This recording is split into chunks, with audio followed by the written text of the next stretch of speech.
بسم اللہ الرحمن الرحیم۔ السلام علیکم ناظرین، میں زبیر اکرم پروگرام سمز اپ زبیر اکرم لے کر آپ کی خدمت میں حاضر ہوں۔ آج کی جو مقبوضہ پاکستان سے جو خبریں ڈیلی روٹین کے مطابق وہ تو چلتی ہیں، وہ تو چلتی رہتی ہیں، لیکن جو سب سے ایک اہم خبر ہے جس نے کہ دنیا میں تہلکہ مچا کے رکھ دیا ہے، وہ خبر ہے ایران کا اسرائیل کے اوپر حملہ۔ اب اس کے اوپر بہت ساری ایسی باتیں ہیں، بہت ساری ایسی تھیوریز ہیں جس کے اوپر آپ ڈسکس کر سکتے ہیں کہ ایران کے انہیں کیا ہوا، ان کے اسرائیل نے پہلے ان کے جو بندے مارے ہیں، پھر اس کے ریٹیلیشن میں ایران نے یہ حملہ کیا ہے۔ پہلی بات تو یہ ہے کہ میں یہ سمجھتا ہوں کہ یہ جو ایران نے حملہ کیا تھا، اس کو ان کو روکنا نہیں چاہیے تھا۔ اگر انہوں نے کنٹینیو کیا تھا تو اس کو وہ چلاتے، کیونکہ ان کو ریزن مل گئی تھی۔ ہمارے جو فلسطین کے مظلوم لوگ ہیں ان کی بھی ہیلپ ہو جاتی۔ اور سب سے بڑی بات، جو ایران نے یہ حملہ کر کے، بے شک انہوں نے ایک دفعہ حملہ کیا پھر روک دیا، لیکن کانسیکوینسز جو ہیں وہ فار بیونڈ اس کے اب انشاءاللہ تعالیٰ آئیں گے۔ لیکن تھوڑی ایک ہمت ملی ہے مسلم ممالک کو بھی، اور پاکستان کو سب سے زیادہ غیرت کھانی چاہیے۔ ایک اٹامک کنٹری ہے، شرم آنی چاہیے پاکستان کی عوام کو۔ میرا آج کا سب سے اہم اور سب سے اب اصل جو پوائنٹ ہے وہ آج کی اس ساری کنورسیشن میں یہی ہے کہ میں جاننا چاہتا ہوں سب لوگوں کو، میرا دل کر رہا ہے کہ میں ان سب کے نام لے کے، گالیاں لے کے دے کے ان کے نام بلاؤں۔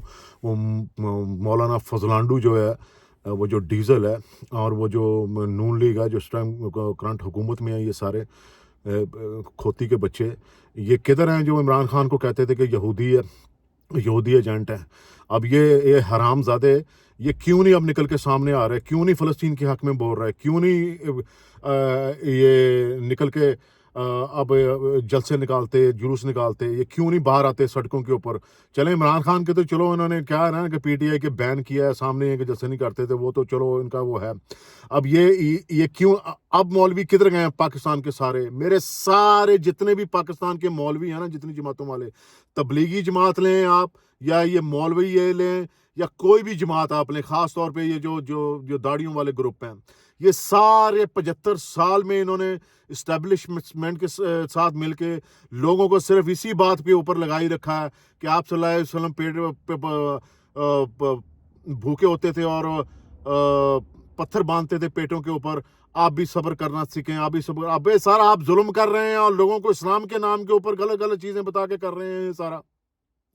تو آپ صلی اللہ علیہ وسلم کے تو دور میں ایسا نہیں ہوتا تھا کہ مسلمانوں کے اوپر ظلم کرتے تھے، ٹھیک ہے؟ اور جہاد فرض کیا ہوا ہے اللہ سبحانہ تعالیٰ نے، ٹھیک ہے؟ آپ لوگوں کو صرف یہ بتایا، مولویوں کے ذریعے رکھا ہے کہ نہیں یار، مولوی ہمیشہ 75 سال میں یہ بتایا آپ نماز پڑھیں، اچھے کام کریں، اعمال اچھے کریں، اور باقی جو ہے وہ حکومتیں خود دیکھ لیں گی۔ یہ کنسیپٹ کے اوپر، اس چیز کے اوپر انہوں نے پاکستانی عوام کو لگائے رکھا۔ ابے یہ تو بنیادی فرائض ہیں جو ہم نے ادا کرنے ہیں، ٹھیک ہے نا؟ اللہ تعالیٰ نے کیٹیگوریکلی قرآن پاک میں کہا ہے کہ میں نے آپ انسان کو اپنی عبادت کے لیے پیدا کیا ہے، وہ تو کرنی ہی کرنی ہے، وہ تو فرض ہے، نماز پڑھنی ہے، نیک کام کرنے ہیں، اپنے لوگوں کا دائیں بائیں خیال رکھنا ہے۔ تو کیا یہ رول ہے حکومتوں کے اوپر یا ملٹری اسٹیبلشمنٹ کے اوپر اپلائی نہیں ہوتا جو اپنے لوگوں کے اوپر ظلم کر رہے ہیں؟ ٹھیک ہے، وہ تو آپ جو چیز فرائض ہیں اسلام میں وہ تو آپ نے کرنے ہیں، حج آپ نے کرنا ہی کرنا ہے اپنی استطاعت کے مطابق، نماز پڑھنی ہے، زکوٰۃ دینی ہے آپ نے۔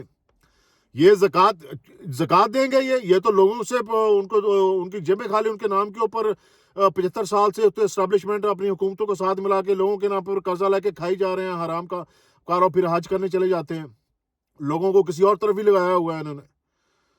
لوگوں کو بات نکلتے کیوں نہیں؟ اب یہ مولوی نکلے نا، مولوی نکل کے بات کریں، یہ فلسطین کے حق میں جلوس کریں، جلسے کریں۔ وہ جو ادھر انہوں نے بٹھایا ہوا ہے وہ حافظ کیا سعید ہے، جس کو یہ کہتے تھے یہ ISIS کا بڑا خاص احمد ہے اور یہ بڑا اہم جماعت ہے، یہ کشمیر میں جا کے یہ فتح کر لے گا، وہ فتح کر لے گا، یہ کہ وہ کدھر ہے؟ وہ کہاں ہے؟ وہ اس کی جماعت کیوں نہیں آئی کہ یار ہم فلسطین کے لیے نکلتے ہیں؟ ٹھیک ہے، اس میں کسی نے کیوں نہیں جلوس نکالے؟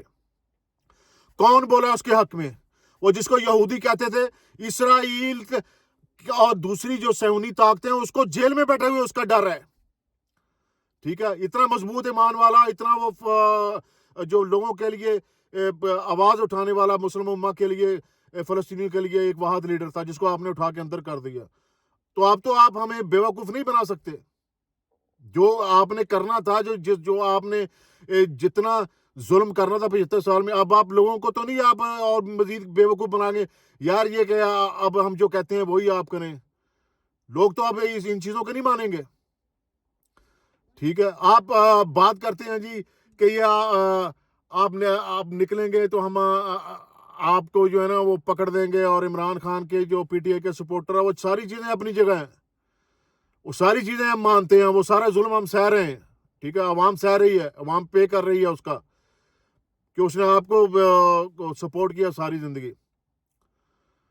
فوج کی کیا امپورٹ ہے؟ کوئی امپورٹ نہیں ہے 75 سال میں, کچھ بھی نہیں ہے.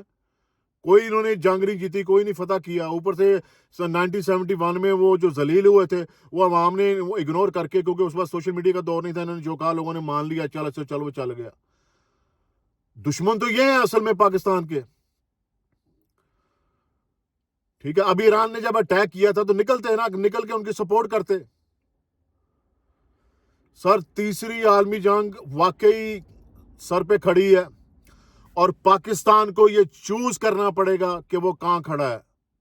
لیکن پاکستانی لوگ جو ملٹری اسٹیبلشمنٹ اور جو گورنمنٹ ہے, یہ تو ادھر کوئی سسٹم ہی نہیں ہے, نہ ان کے کسی کھاتے میں, دنیا کے کسی کھاتے میں, نہ ان کو کوئی پوچھتا ہے نہ کوئی پوچھا. ان کو تو وہ آرڈر دیں گے کہ یہ کرو یہ کرو, انہوں نے اینڈ پہ عوام کو ہی مروانا ہے. ٹھیک ہے, وہ آپ نکل کے وہ آرمی چیف صاحب نکل کے خطاب کر رہے ہیں جی, لوگوں کہہ رہے ہیں آپ یوں کریں اور یوں کریں, اس طرح کرنا ہے اور ریاست کو بچانا ہے. یہ وہ ریاست ود ان ریاست, اسٹیٹ ود ان اسٹیٹ تو یار انہوں نے بنائی ہوئی ہے پاکستان میں.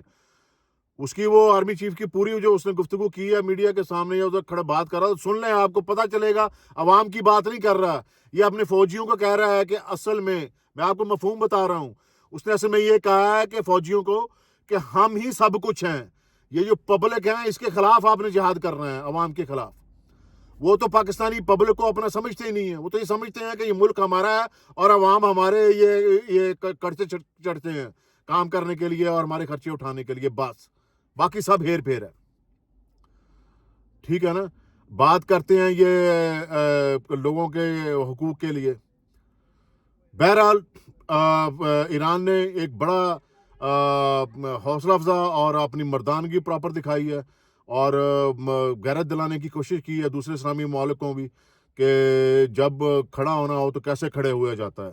اور یہ شرم کرنی چاہیے پاکستانی گورنمنٹ کو اور ملٹری اسٹیبلشمنٹ کو کہ آپ بھی اس موقع کے اوپر, جب تیسری عالمی جنگ سنگ پہ کھڑی, آپ کو پتہ ہی نہیں ہے آپ نے کیا کرنا ہے.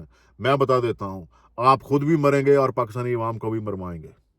آپ لکھ لیجئے, جو میری یہ بات سن رہا ہے وہ لکھ لیجئے. حل صرف ایک ہے, عمران خان کو باہر نکالیں, انٹرنیشنل سیناریو کا بندہ ہے, انٹرنیشنل پولیٹیشین ہے, وہ نکل کے اس کے مطابق چلنے دیں جس طرح وہ چلتا ہے, جس طرح جمہوری حکومت چلتی ہے. اور فوج اپنے پیچھے بارڈروں کے اوپر رہے, اور جو صحیح حکومت ہے جو مینڈیٹ چوری کیا ہے پی ٹی آئی کا, اس کو مینڈیٹ اس کو واپس دیں اور ان کو حکومت چلانے دیں. یہی بچت ہوگی پاکستان کی اور عالم اسلام کی, ورنہ خرابی ہی خرابی ہے. واللہ عالم بالصواب. اب تک کے لیے اتنا ہی, اپنا خیال رکھیے گا. بہت جلد دوبارہ نئے ولاگ میں ناظرین ملاقات ہوتی ہے. چینل کو سبسکرائب کریں, لائک کریں, شیئر کریں, اور بیل آئیکن پہ انگوٹھے کا بٹن ضرور دبائیں, اور کمنٹ باکس میں اپنی آراء کا اظہار ضرور کریں. بہت جلد دوبارہ ملاقات ہوگی. السلام علیکم.